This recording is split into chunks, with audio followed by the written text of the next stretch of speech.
Banjir melanda sejumlah kawasan di Jabotabek sejak Selasa 4 Maret 2025. Jakarta Selatan dan Jakarta Timur menjadi wilayah yang paling terdampak banjir di Jakarta.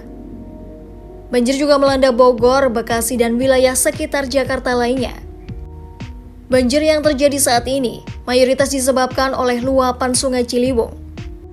Selama 2 hari terakhir, hujan dengan intensitas tinggi terjadi di wilayah Jawa Barat yang menyebabkan sungai-sungai di Jakarta meluap. Lalu apakah banjir yang melanda Jabotabek ini ada hubungannya dengan perubahan iklim?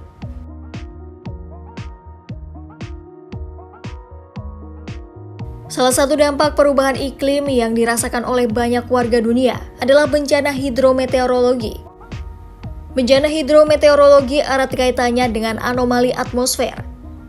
Jenis bencana ini meliputi banjir, longsor, tornado, siklon, dan kekeringan.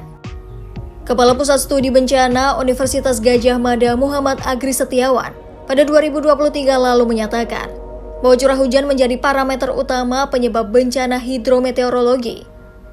Sebagai bentuk bencana hidrometeorologi, dampak dari banjir tak main-main. Banjir bisa mengancam nyawa manusia, merusak properti, melumpuhkan infrastruktur, serta bisnis. Perubahan iklim yang terjadi mempengaruhi sistem cuaca dan lingkungan dalam berbagai cara yang berbeda. Tidak ada sistem cuaca yang tidak terpengaruh dengan meningkatnya suhu global. Udara menahan 7% lebih banyak uap air untuk setiap kenaikan suhu sebesar 1 derajat Celcius. Semakin tinggi kenaikan suhu, maka akan semakin banyak uap air yang dihasilkan. Uap air yang jenuh lantas menjadi hujan. Semakin banyak modal uap air di atmosfer, maka semakin lebat pula hujan yang terjadi. Beberapa ilmuwan memperkirakan, sebagian besar wilayah di dunia dapat mengalami 3 kali lipat rata-rata curah hujan yang lebih banyak pada akhir abad ini.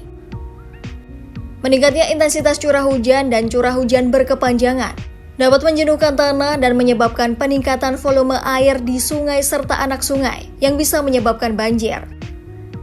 Data juga menunjukkan bahwa perubahan iklim meningkatkan frekuensi dan tingkat keparahan badai topan dan siklon. Misalnya saja di cekungan Atlantik, diperkirakan terjadi peningkatan sebanyak 80% badai kategori 4 dan 5 pada akhir abad ini. Badai juga disebut akan lebih basah dengan curah hujan yang lebih lebat. Badai yang lebih sering terjadi dengan curah hujan yang lebih tinggi akan mengakibatkan kemungkinan terjadinya banjir besar.